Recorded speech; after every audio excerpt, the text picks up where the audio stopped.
Masih ingat artis dan presenter Magdalena Tan? Lama tak tersorot, begini penampilan terbarunya sekarang. Dulu, Magdalena Tan menjadi sorotan karena kecantikannya.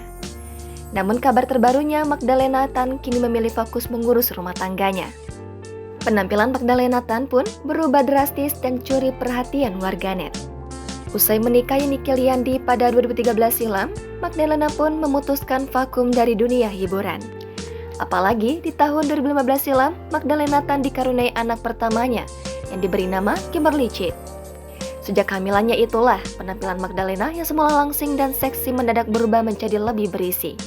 Kendati demikian, Magdalena sempat kembali berakting dengan membintangi film Dimsum Martabak bersama Ayu Ting Ting dan Boy William.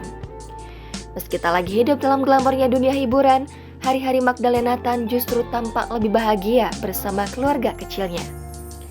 Di sisi lain, Magdalena Tan juga fokus mengurus bisnis di bidang kuliner yang sudah membuka cabang di beberapa kota.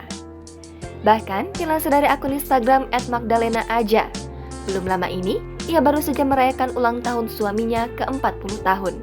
Selain tubuhnya yang tampak lebih berisi dibanding semasa gadis, paras Magdalena juga tampak semakin dewasa dan terkesan kalem.